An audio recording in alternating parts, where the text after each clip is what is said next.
جنت البقیع مدینہ منورہ میں مسجد نبوی کے جنوب مشرق میں واقع ہے۔ جنت البقیع کے لفظی معنی ہے جنت کا باغ۔ اس قبرستان میں اہل بیت اور اصحاب پیمبر مدفون ہیں، لہٰذا اس کی حرمت کے باعث اسے جنت البقیع کہا جاتا ہے۔ سمودی اپنی کتاب وفاء الوفا میں بیان کرتا ہے، سب سے پہلے جنت البقیع میں جناب رسول اکرم کے صحابی عثمان بن مظعون کو دفن کیا گیا۔ پھر جناب رسول خدا کے صاحبزادے ابراہیم کا انتقال ہوا تو انہیں بھی رسول اکرم کے حکم کے مطابق عثمان بن مظعون کے برابر میں دفن کیا گیا، اور اس کے بعد دوسرے لوگوں نے بھی اپنے مرنے والوں کو جنت البقیع میں دفن کرنا شروع کر دیا۔ اس مقصد کے لیے یہاں موجود درختوں کو کاٹا گیا اور اس زمین کے مختلف حصے مختلف قبیلوں کے لیے مخصوص کر دیے گئے۔ پھر مدینے کے لوگوں نے بھی اس کو قبرستان کے طور پر استعمال کرنا شروع کر دیا۔ آل سعود کے ہاتھوں جنت البقیع کے انہدام کا یہ واقعہ 1345 ہجری اور 1925 عیسوی میں ہوا۔ اس واقعے کی تفصیلات میں جانے سے پہلے حجاز کے سیاسی پس منظر کا مختصر جائزہ لیتے ہیں، تاکہ ہمیں یہ جاننے میں مدد ملے کہ آل سعود حجاز پر اقتدار قائم کرنے میں کامیاب کیسے ہوئے۔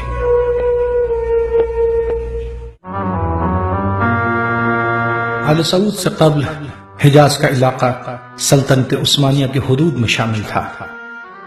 سلطنت عثمانیہ کے دیگر علاقوں میں ایران کے علاوہ مشرق وسطیٰ کے تقریباً تمام علاقے اور شمالی افریقہ وغیرہ شامل تھے۔ 1914 میں سلطنت عثمانیہ کے آخری خلیفہ سلطان عبد الحمید خان کی جانب سے وہاب پاشا کو حجاز کا گورنر اور حجاز کی فوج میں سربراہ مقرر کیا گیا۔ عثمانیہ سلطنت سے دو بدو مقابلہ مسلمانوں کے جذبات بھڑک جانے کے سبب بن سکتا تھا۔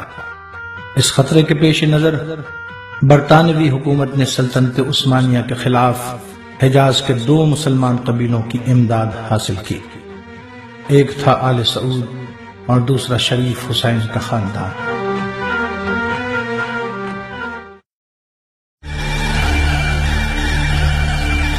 آل سعود کا تعلق حجاز میں نجد علاقے سے تھا۔ یہ تقریباً 225 سال سے یعنی 1780 عیسوی سے حجاز کی حکومت حاصل کرنے کی کوشش کر رہے تھے۔ 1790 عیسوی میں آل سعود مکہ، مدینہ اور طائف پر قبضہ کرنے میں کامیاب ہوئے۔ 1801 میں اس خاندان کے عبدالعزیز نے عراق میں نجف اور کربلا پہ حملہ کیا۔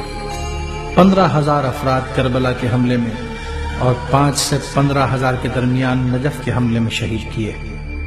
ان حملوں میں آل سعود نے کربلا اور نجف سے بے شمار نوادرات چوری کیے۔ اس کے علاوہ کربلا سے گزرنے والے افراد کا قتل عام کیا۔ ان جرائم کے علاوہ 1 سال آل سعود نے سلطنت عثمانیہ کے مسلمانوں پر حج بند کر دیا۔ عثمانی خلیفہ سلطان محمود دوئم کی طرف سے ابراہیم پاشا نے 1818 میں نجد پر چڑھائی کی اور وہابی دارالخلیفہ دریا کو تباہ کیا اور عبداللہ ابن سعود کو گرفتار کر کے استنبول بھیج دیا۔ اس کے بعد 1880 میں آل سعود انگریزوں کی پشت پناہی میں دوبارہ ابھرے۔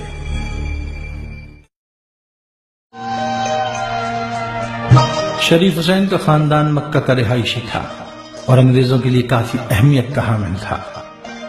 ان دونوں خاندانوں کی تربیت کے لیے انگریزوں نے 2 جاسوس مقرر کیے اور مالی امداد بھی فراہم کی۔ شریف حسین کے خاندان پر برطانوی تاریخ کے مشہور ترین جاسوس T.E. لارنس المعروف لارنس آف عربیہ کو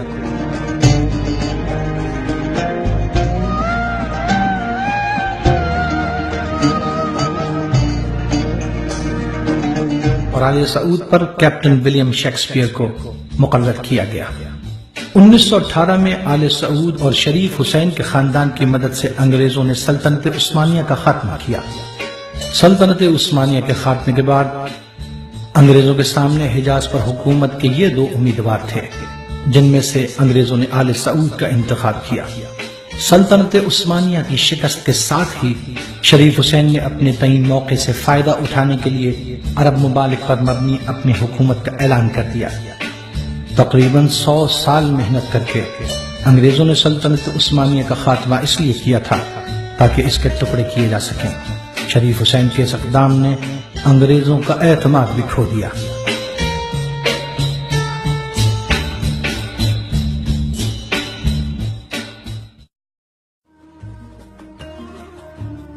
اس کے علاوہ آل سعود ایک ایسی فکر کے پیروکار تھے جو کہ اس وقت اپنے علاوہ ہر دوسرے مسلک سے تعلق رکھنے والے افراد کو کافر قرار دیتے تھے۔ لہذا آل سعود کی اس فکر سے مسلمانوں کی تقسیم کا ہدف بھی بآسانی حاصل کیا جا سکتا تھا۔ ابتدا میں آل سعود سنی اور شیعہ دونوں کو مشرک قرار دیتے تھے۔ آل سعود نے شریف حسین کے خاندان کی طرح تمام عرب ممالک طلب کرنے کے بجائے انگریزوں سے صرف حجاز کا علاقہ طلب کیا۔ شریف حسین کو خلافت سے ہٹا کر اسے سائپرس ملک بدر کر دیا گیا اور حجاز میں اس کے داخلے پر پابندی لگا دی گئی۔ شریف حسین کے 4 بیٹے تھے جنہوں نے لارنس آف عربیہ کو اپنی وفاداری کا یقین دلایا۔ بالآخر حجاز کی حکومت انگریزوں کی طرف سے آل سعود کے حصے میں آئی۔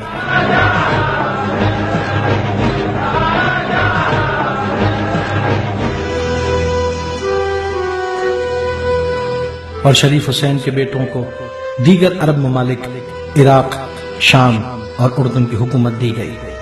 اردن اس وقت ملک نہیں تھا بلکہ ٹرانس جارڈن نامی علاقہ تھا جسے ایک ملک میں تبدیل کر کے شریف حسین کے بیٹے کو دے دیا گیا۔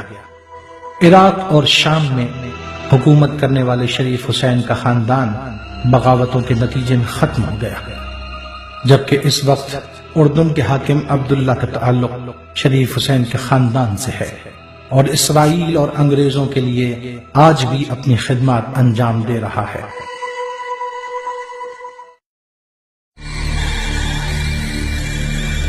سلطنت عثمانیہ کے خاتمے کا باضابطہ اعلان انگریزوں نے 1918 عیسوی میں کیا۔ حجاز کی حکومت ملتے ہی آل سعود نے حجاز کا نام، جو کہ نبی اکرم کے زمانے سے بلکہ حضرت ابراہیم کے زمانے سے قائم تھا، اسے تبدیل کیا اور اس کا نیا نام سعودی عربیہ رکھا۔ اس نام کے 2 جز تھے، ایک آل سعود خاندان اور دوسرا جز عرب قومیت۔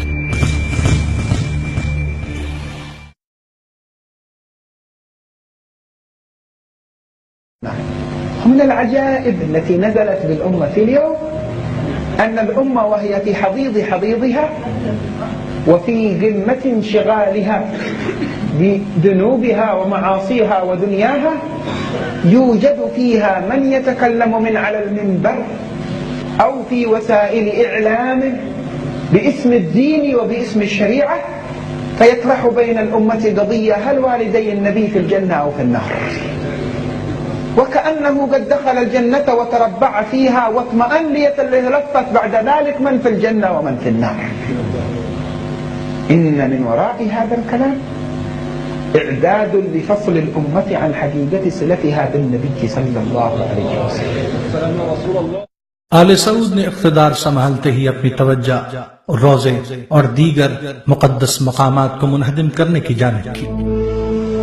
سلیمان بن بلحید نجد سے مدینے آیا اور انہدام بقی کا شرعی جواز فراہم کرنے کے لیے اس نے مدینے کے مفتیوں سے فتویٰ طلب کیا۔ سوالات کچھ اس طرح کے تھے: کیا فرماتے ہیں علماء مدینہ منورہ؟ خدا ان کی عقل و فہم میں اضافہ فرمائے۔ قبروں پر عمارات یا گنبد بنانا اور انہیں مسجد قرار دینے کے بارے میں کیا ایسا کرنا جائز ہے یا نہیں؟ اور اگر جائز نہیں ہے بلکہ اسلام میں سختی سے اس کو ممنوع قرار دیا گیا ہے تو کیا ان کو مسمار کرنے اور ان کے پاس نماز پڑھنے سے روکنا ضروری اور واجب ہے یا نہیں؟ نیز بقی کی مانند ایک زمین جہاں قبروں پر گنبد اور عمارات موجود ہونے کی وجہ سے اس کے کچھ حصوں کو جن پر عمارتیں وغیرہ ہیں استعمال نہیں کیا جا سکتا، وہاں یہ کام یعنی گنبد اور عمارات بنانا وقف زمین کے ایک حصے پر ناجائز قبضے کی مترادف نہیں ہے؟ اگر ہے تو کیا ضروری نہیں ہے کہ اسے جلد از جلد ختم کیا جائے تاکہ مستحق پر جو ظلم ہوا ہے اسے ختم کیا جا سکے؟ ان سوالات کو مدینے کے مفتیوں کے سامنے یہ کہہ کر پیش کیا گیا کہ وہ حضرات ان سوالات کے بارے میں وہی فتویٰ صادر کریں جنہیں سوالات میں ہی بیان کیا گیا ہے، اور اگر انہوں نے ایسا نہ کیا تو ان پر شرک کا حکم جاری کر کے ان کی مذمت کی جائے گی اور اس کے بعد بھی انہوں نے توبہ نہ کی تو انہیں واجب القتل قرار دے دیا جائے گا۔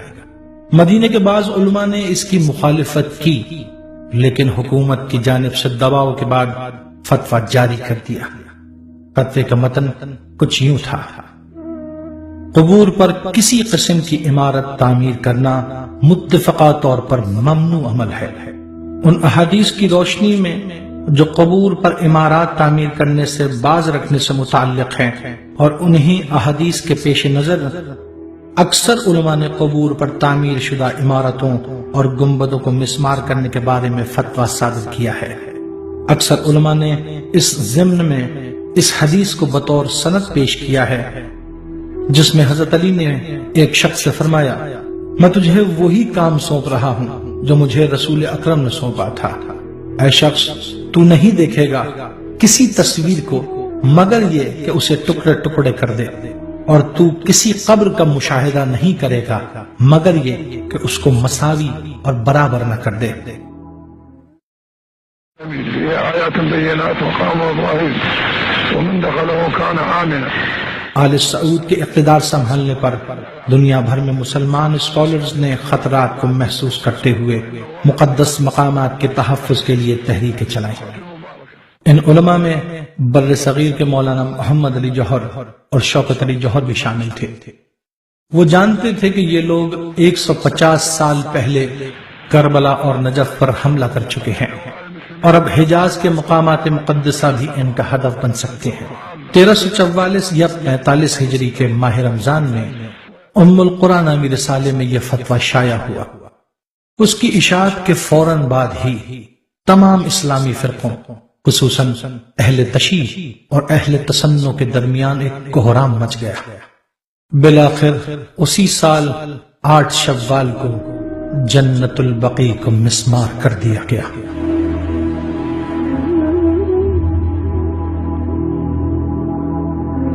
وہابیوں نے اس فتوے کی بنیاد 2 دلائل پر رکھی تھی۔ اول، علماء اسلام قبور کی تعمیر کو ممنوع قرار دینے پر متفق ہیں۔ دوم، امیر المومنین علی علیہ السلام سے منسوب کی گئی وہ حدیث۔ اب تحقیق طلب سوالات یہ ہیں: کیا واقعی امت مسلمہ کے تمام علماء قبور کی تعمیر کو ناجائز خیال کرتے ہیں، یا اسلام کے مختلف ادوار میں موجودہ روش کے برعکس عمل ہوتا آیا ہے؟ کیا جناب رسول اکرم کے علاوہ ان کے اصحاب کے زمانے میں عمارات اور گنبد بنانا معمول تھا یا نہیں؟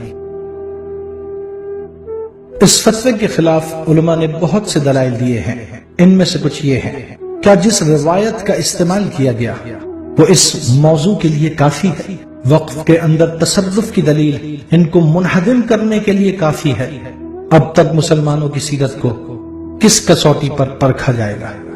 فتوے کے لیے جو روایت استعمال ہوئی، حدیث شناس علماء کے نزدیک اس کے راوی وکی، سفیان سوری، حبیب ابن ثابت اور الوائل اسدی قابل اعتماد افراد میں شمار نہیں ہوتے۔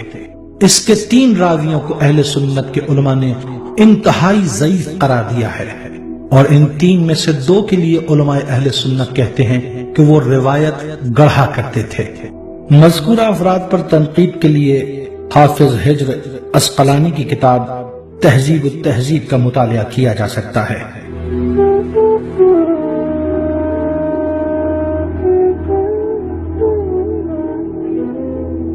اور اگر حدیث کے الفاظ پر غور کیا جائے تب بھی سویتہ کے لفظی ترجمہ سطح کو ہموار کرنا ہے۔ مثلا سطح اونٹ کے کوہان کی طرح نہیں ہونا چاہیے، جبکہ آل سعود نے اپنے مقصد کو پانے کے لیے اس کا ترجمہ منہدم کرنا لیا۔ علماء اہل سنت آج بھی قبر کو زمین سے 1 بالشت یعنی تقریباً 6 انچ اونچا رکھنا مستحب جانتے ہیں۔ الفقۃ المذاہب العربہ نامی کتاب، جو مشہور و معروف علماء اہل سنت کے 4 اماموں کے فتاوی کے مطابق ہے، اس میں بیان کیا گیا مستحب یہ ہے کہ قبر کی خاک سطح زمین سے 1 بالشت اونچی ہو۔ پھر جہاں تک عمارتوں کو مسمار کرنے کی بات ہے، کس طرح فتوے کی بنیاد کے طور پر پیش کیے جانے والے مذکورہ جملے سے یہ ثابت کیا جا سکتا ہے کہ قبروں پر تعمیر شدہ عمارتوں کو تباہ و برباد کر دینا ضروری ہے، جو زیارات کرنے والوں کو عبادت اور تلاوت قرآن پاک کے مواقع فراہم کرتی ہیں اور عبادت گزاروں کو سخت موسم یعنی سردی اور گرمی سے محفوظ رکھنے کا باعث ہے۔ اگر ہم کچھ دیر کے لیے فرض کریں کہ مذکورہ حدیث نبی اکرم نے حضرت علی علیہ السلام سے ارشاد فرمائی تھی تو کئی سوال اٹھتے ہیں۔ اول یہ کہ حضرت علی کی خلافت ظاہری شروع ہونے تک مسلمانوں کی حکومت بیت المقدس تک پھیل چکی تھی، کیا نبی اکرم کا یہ حکم تمام مسلمانوں کے لیے تھا؟ حضرت علی سے پہلے بھی 3 خلفاء کے زمانے میں انتہائی مشہور قبور موجود تھی، جیسا کہ جدہ میں بی بی حوا کی قبر جو کہ تمام خلفاء کے ادوار میں موجود تھی، لیکن کسی نے اسے مسمار نہیں کیا۔ خلیفہ ثانی کی بیت المقدس آمد کے وقت وہاں حضرت ابراہیم، ان کے فرزند حضرت اسحاق، حضرت یعقوب اور حضرت یوسف کی قبور بھی موجود تھیں۔ مکہ مکرمہ میں حضرت اسماعیل اور ان کی والدہ ماجدہ بی بی ہاجرہ کی قبور، شوش نامی علاقے میں حضرت دانیال کی قبر، عراق میں حضرت ہود، حضرت صالح، حضرت یونس اور حضرت ذوالکفل کی قبریں آج بھی موجود ہیں۔ اگر نبی کی طرف سے ایسا کوئی حکم تھا تو یہ کیسے ممکن ہے کہ یہ قبور تمام خلفاء کے دور میں بھی موجود رہیں لیکن کسی نے اسے مسمار نہیں کیا اور خود حضرت علی نے بھی نہیں کیا؟ یہ بات واضح ہے کہ نہ تو پیغمبر اسلام نے خود اور نہ ہی بعد میں آنے والے مسلمان حاکموں نے اس قسم کے آثار کو مسمار کیا، نہ ہی اس امر کی دوسروں کو تاکید کی، بلکہ گزشتہ 14 صدیوں تک مسلسل ان مقامات مقدسہ کی حفاظت کی گئی۔ 1400 سال میں صرف آل سعود ہی وہ پہلا گروہ بن کر سامنے آیا کہ جنہوں نے حکومت پاتے ہی ان قبور کو مسمار کرنا شروع کر دیا۔ اور رہی فتوے کی بنیاد کے طور پر استعمال ہونے والی وہابی دلیل کہ امت مسلمہ کے علماء اس بات پر متفق ہیں، کیا واقعی ایسا ہے؟ اس سوال کا جواب یہ قبور دے رہی ہیں۔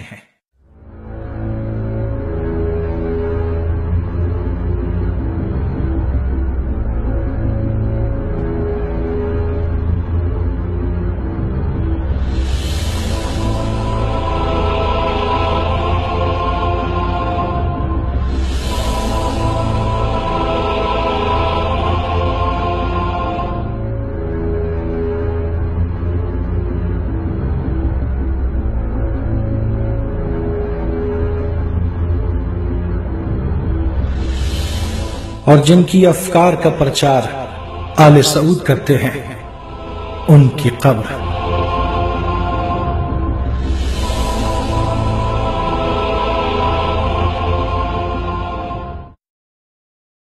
فتویٰ حاصل کرنے کے لیے اٹھائے جانے والے سوالات پر نظر ڈال کر ہی واضح ہو جاتا ہے کہ ان کے جوابات پہلے سے ہی تیار تھے اور علماء سے محض دستخط لینا ہی مطلوب تھا، ورنہ یہ بات حقیقت سے دور نظر آتی ہے کہ مدینے کے علماء اور ان کے بزرگ جو مدتوں سے آثار نبوی کے محافظ و نگہبان تھے، اچانک ان کے خیالات تبدیل ہوئے اور انہوں نے آثار مقدسہ کو منہدم کرنے کا فتویٰ جاری کر دیا۔ در حقیقت آل سعود کے لیے یہ فتویٰ صرف ایک بہانہ تھا۔ 150 سال پہلے وہ کربلا اور نجف پر بغیر کسی فتوے کے حملہ کر چکے تھے۔ 1221 ہجری میں جب آل سعود نے پہلی مرتبہ مدینہ منورہ پر قبضہ کیا تھا، انہوں نے آثار رسالت کو برباد کیا تھا، مگر اس وقت عثمانی فوج نے انہیں سرزمین حجاز سے نکال باہر کرنے کے بعد ائمہ بقی کے روضہ مبارک کو دوبارہ تعمیر کر دیا تھا۔ ایک اور اہم نقطہ یہ ہے کہ سوالات میں بقی کو وقف زمین کہا گیا، جبکہ حقیقتاً بقی کے وقف شدہ زمین ہونے کا ذکر کسی بھی کتاب تاریخ میں موجود نہیں، بلکہ اکثر کتب میں تحریر ہے کہ بقی زمین کا وہ حصہ ہے جہاں 4 ائمہ طاہرین مدفون ہیں۔ وہاں حضرت عقیل ابن ابو طالب کا گھر تھا، یعنی ائمہ کو اس مکان میں دفن کیا گیا جن کا تعلق بنی ہاشم سے تھا۔ سمودی نے اپنی کتاب وفا الوفا میں مزید لکھا ہے کہ عباس ابن عبد المطلب کو بی بی فاطمہ بنت اسد کی قبر کے نزدیک جناب عقیل کے گھر میں واقع بنی ہاشم کے مقبروں میں ہی دفن کیا گیا۔ اس کے علاوہ سمودی نے سعید بن جبیر کے حوالے سے بیان کیا ہے کہ اس نے ابراہیم فرزند رسول کی قبر کو محمد بن زید بن علی کے مکان میں دیکھا ہے۔ یہ باتیں اس امر کی دلیل ہیں کہ جنت البقیع کی زمین وقف نہیں تھی اور ہمارے ائمہ کو ان کے اپنے ہی گھر میں دفن کیا گیا ہے، لہذا وقف کا بہانہ تراش کر ان بزرگ ہستیوں کی قبور کو مسمار کرنا قطعاً درست نہیں ہو سکتا۔ ام حسبت ان اصحاب الكهف قرآن کریم میں بھی احترام قبور کے لیے آیات موجود ہیں جن سے معلوم ہوتا ہے کہ قبل از اسلام بھی بزرگ ہستیوں کی عزت و تکریم اور خراج عقیدت پیش کرنے کی غرض سے دنیا کی اقوام میں قبور کے احترام کی رسم موجود تھی۔ چنانچہ قرآن کریم اصحاب کہف کا ذکر کرتے ہوئے کہتا ہے، قرآن کریم میں ان نظریات کے بیان کے ساتھ خداوند کریم نے ان نظریات پر کوئی تنقید نہیں کی، اور یہ اس امر کی دلیل ہے کہ مذکورہ نظریہ غلط نہیں ہے۔ قبور کی زیارت کے باب میں احادیث کثرت سے موجود ہیں۔ صحیح ابو داؤد اور صحیح مسلم میں درج ہے، آتنا من لدنك رحمة فقالوا ربنا ایک اور حدیث میں رسول اکرم فرماتے ہیں، هيئ لنا من أمرنا رشدا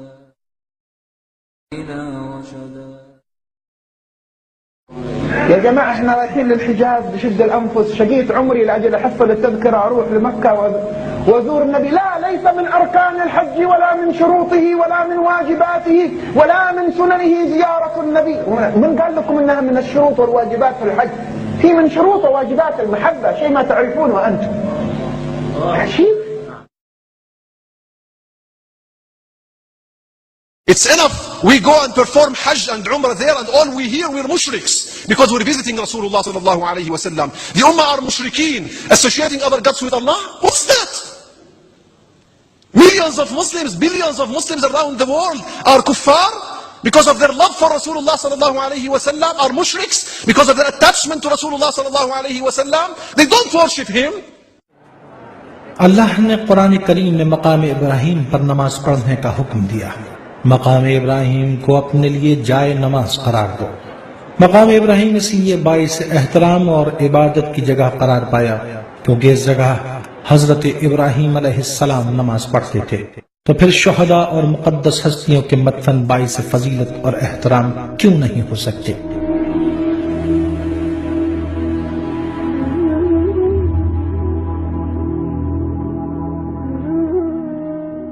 لو كانت القضية قضية والدي المصطفى فقط لقلنا زلة قدم، لكن في نفس الوقت يثار بجميع ما يملك هؤلاء القوم من وسائل، وهي وإن كثرت في تقدير الدنيا فهي قليلة ناقصة لأنها باطل يوشك أن يندحر عن الأمة باندحار الباطل عنها بكل الوسائل التي يستطيعونها. نسمع والد النبي في النار، أم النبي في النار، طيب أبو النبي وأم النبي في شيء ثاني؟ أيوه. مدينة النبي لا تسموها منورة، هي نبوية خلاص ما عادت منورة. طيب حاضر أبو النبي وأم النبي ومدينة النبي، طيب وآل البيت ما زي الناس مثل الناس، ما في فرق بينهم وبين الخلق. إيش آل البيت؟ إيش هذا التميز؟ ما عندنا هذا الكلام في الإسلام، ما لهم ميزة. الحسين مثل بقية الناس، اعمل تمام تكون مثل الحسين. عجيب. طيب. حضرت حاجرہ اور حضرت اسماعیل نے جن مقامات پر راہ خدا میں مصیبت اور تکلیف برداشت کی اور صبر کیا، ان مقامات پر مسلمان کو عبادت کا حکم دیا گیا، تو پھر انبیاء خدا کے مدفن کیوں قابل احترام نہ ہوں گے جنہوں نے راہ خدا میں قربانیاں پیش کی اور بے مثل صبر کا مظاہرہ کیا۔ اولیاء کی قبور پر نماز اور دعا کرنے کو وہابی شرک قرار دیتے ہیں۔ دنیا میں کوئی بھی مسلمان انبیاء اور اولیاء کی قبر کو اپنا قبلہ قرار دے کر صاحب قبر کی عبادت نہیں کرتا۔ ان قبور کے نزدیک نماز پڑھنے کی وجہ اس جگہ کے تقدس کے سوا کچھ نہیں، لہذا ایسی صورت میں شرک محض ایک تہمت کے سوا کچھ نہیں ہے. المسألة وراءها شيء، ليست المسألة عدم فهم للنصوص، هناك قضية بين القوم وبين سيدنا محمد، هذه المسألة. کسی بھی مکتب سے جڑے ہوئے شواہد و آثار اس مکتب کے لیے بے انتہا اہمیت کے حامل ہوتے ہیں.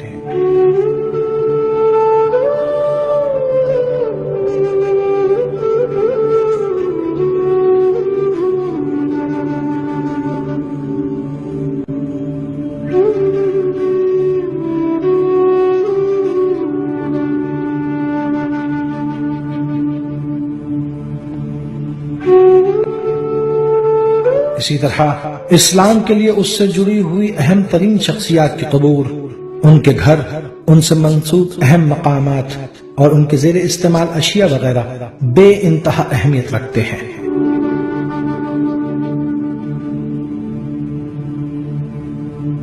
یہ اسلامی شواہد و آثار اسلام کی حقانیت کی گواہی دیتے ہیں.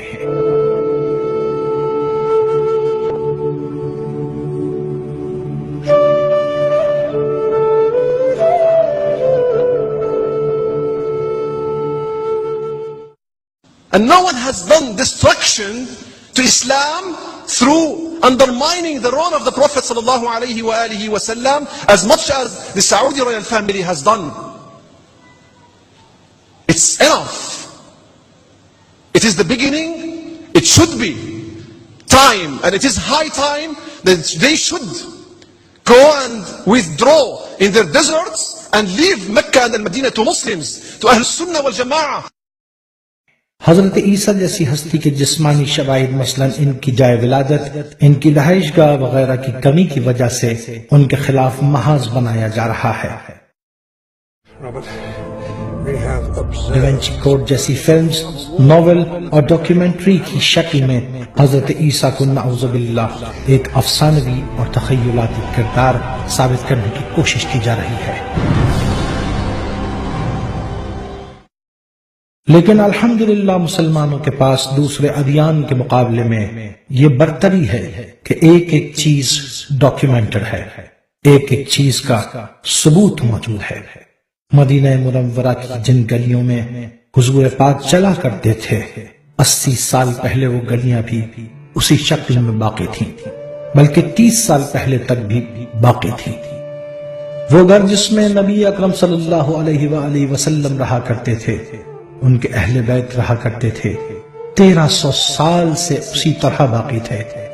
مکہ میں بھی سارے آثار و شواہد موجود تھے، مگر افسوس آل سعود نے آثار محمد و آل محمد کو مسمار کر دیا.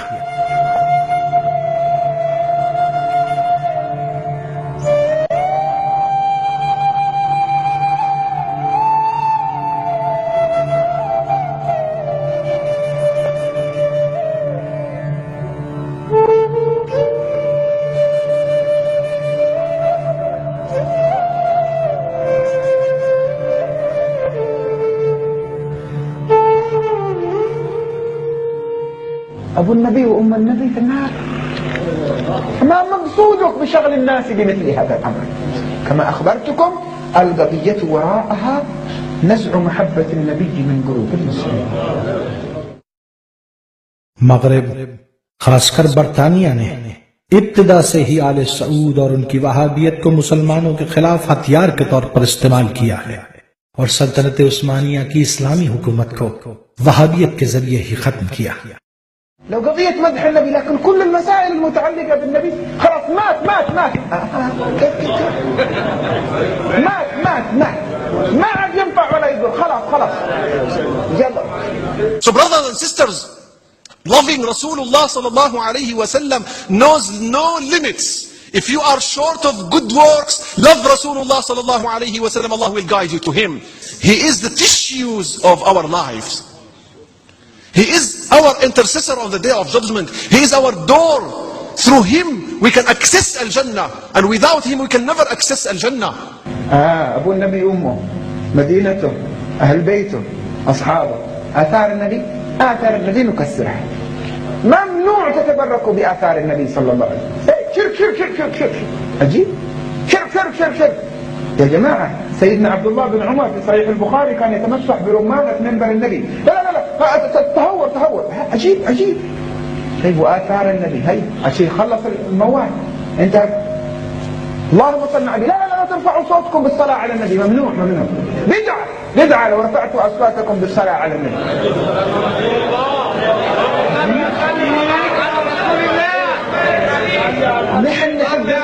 نحن نحب النبي يا جماعة. أيوة لكن خلاص سنة ممنوع، لا تصلي في سرك بس، خلاص ممنوع. بدعة لا ترفع صوتك. بلعنا. طيب ممنوع. أبو النبي وأمه أهل بيته وأصحابه ومدينته آثاره، حتى الصلاة عليه كمان ممنوع. يا كحلاوي أنت تمدح النبي؟ بدعة. إيش يمدح النبي؟ لا تطروني كما أطرت النصارى عيسى بن مريم ولكن قولوا عبد الله. تعال. پاکستان میں 1990 سے 2009 کے عرصے کے دوران مرنے کے بعد میں وہ سنی ہوں جمیل قادری، مرنے کے بعد میں وہ سنی ہوں جمیل قادری مرنے. ہم شدید مذمت کرتے ہیں اس قتل و غارت گری کی، کسی بھی جانب سے ہوئی، کسی نے بھی کی. اور ابتداءً جب آپ نے تعارف کروایا تو اہل سنت والجماعت کالعدم سپہ صحابہ، اس پر بھی ہمارے لوگوں کا خود بھی کہنا یہ ہے کہ اہل سنت والجماعت کا نام استعمال نہ کیا جائے، کیونکہ ہم اہل سنت والجماعت ہیں. اہل سنت کے جو کروڑوں لوگ ہیں، بریلوی مسلک کے لوگ ہیں، وہ اس چیز کو پسند نہیں کرتے. ان کا دل دکھتا ہے کہ یار ہم اہل سنت تو ہم ہیں جو اولیاء اللہ کے مزارات کو ماننے والے ہیں، بزرگان دین کا ادب کرنے والے ہیں، قتل و غارت گری سے دور ہونے والے ہیں.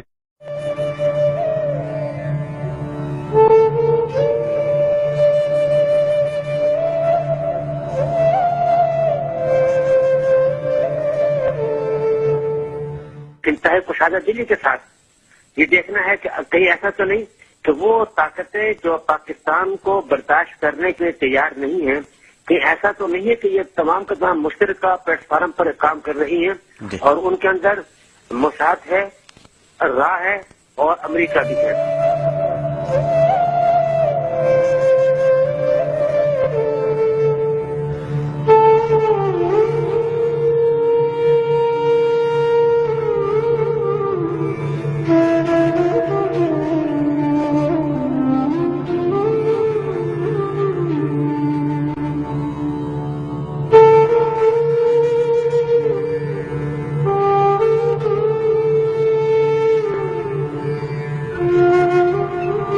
داتا دربار علیہ رحمہ پر حملہ ہوتا ہے، وہ کسی مدرسے کے طالب علم نکلتے ہیں. عبداللہ شاہ غازی پہ حملہ ہوتا ہے، کسی مدرسے کے طالب علم نکلتے ہیں. علامہ سرفراز نعیمی پر حملہ ہوتا ہے، کسی مدرسے کے طالب علم نکلتے ہیں. گرفتار ہونے والے 2344 دہشت گردوں کا علاقائی اور مسلکی تجزیہ، جس کی روشنی میں ان گرفتار دہشت گردوں میں 90% سے زائد وہابی تھے. خادم حرمین شریفین کے لبادے میں اس متعصبانہ طرز فکر کی مدد سے مسلمانوں کو تقسیم کرنے اور ان میں فرقہ وارانہ تعصبات ابھارنے کے علاوہ اسلام کے تاریخی شواہد اور آثار مٹانے کو، اس ثقافتی بربادی کو آل سعود کی جانب سے دشمنان اسلام کی دوسری بڑی خدمت کہا جا سکتا ہے. اسی وہابیت کو امریکہ نے پھر سوویت افغان جنگ میں استعمال کیا اور پاکستان میں اس عقیدے کو تمام تر قوت سے پھیلایا. Let's remember here, the people we are fighting today, we funded 20 years ago. And we did it because we were locked in this struggle with the Soviet Union. They invaded Afghanistan, and we did not want to see them control Central Asia, and we went to work. And it was President Reagan in partnership with the Congress, led by Democrats, who said, you know what, sounds like a pretty good idea. Let's get some to come from Saudi Arabia and other places, importing their Wahhabi brand of Islam so that we can go beat the Soviet Union. And guess what? They retreated, they lost billions of dollars, and it led to the collapse of the Soviet Union. اور اسی وہابیت کی مدد سے آج مسلمانوں کو دہشت گرد ثابت کرنے کی کوشش کر کے دنیا بھر کے سادہ لو عوام کو اسلام سے بدظن کرنے کی مہم جاری ہے.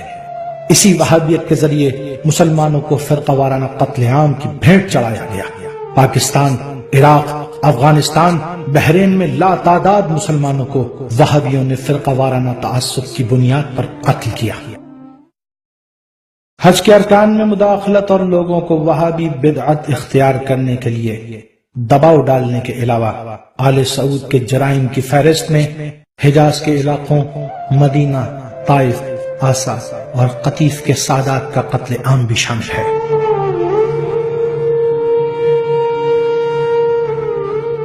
In the past 70, 80 years since the establishment of the Saudi royal family and the Saudi dynasty in Saudi Arabia, so-called Saudi Arabia, I have never seen any country hijacked by one family. I haven't seen any wealth concentrating in one family. If divided, it could suffice for the whole Muslim ummah. It could make every Muslim rich.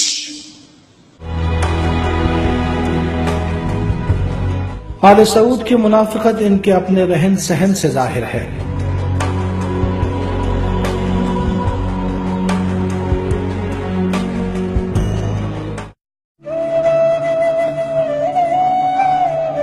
اہل بیت اور شہدائے احد جیسے اصحاب رسول کے قبور مسمار،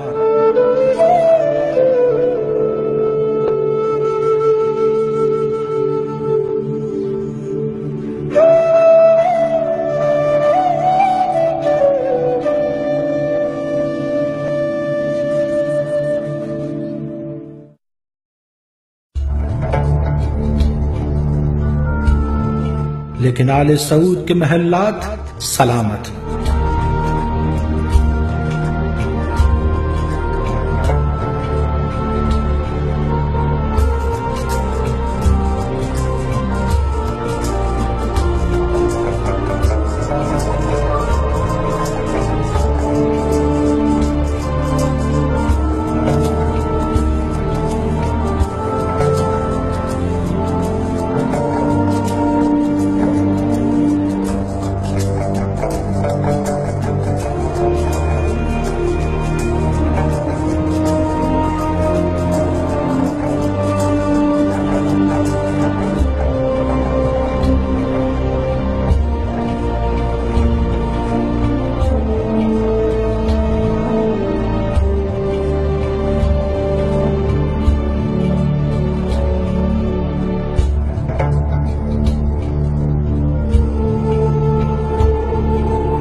مغربی طاقتوں کی گٹھ جوڑ سے مسلمانوں کے اہم ترین مقامات پر مسلط ہونے والی آل سعود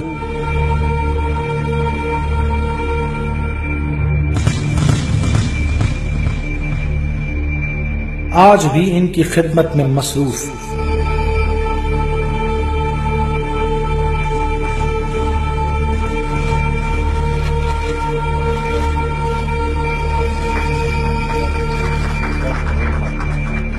سادہ لو مسلمانوں کو خادم حرمین شریفین کے نام پر دھوکہ دے کر اسلام کو ناقابل تلافی نقصان پہنچا رہے ہیں۔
Trying to tell you is, so what? We did not invent corruption. This happened since Adam and Eve. I mean, Adam and Eve were in heaven, and they had hanky-panky, and they had to go down to earth. So, I mean, this is human nature. But we are not as bad as you think.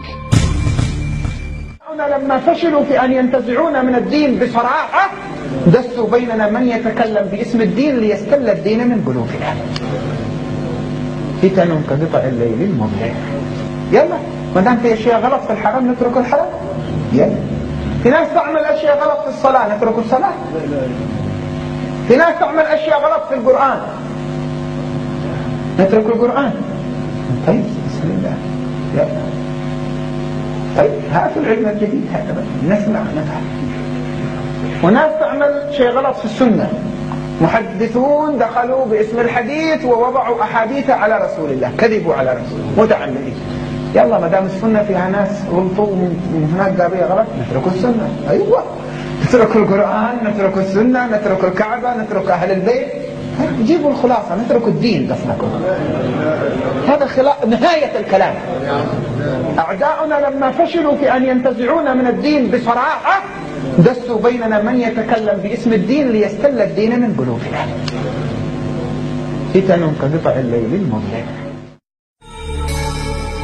خداوند کریم تمام مسلمانوں کو باطل کے خلاف متحد ہونے کی توفیق عطا فرما، ظالم اور فاسق افراد کے چہروں پر سے مسلکی نقاب اتار کر ہمیں ان کی اصل حقیقت کی شناخت عطا فرما۔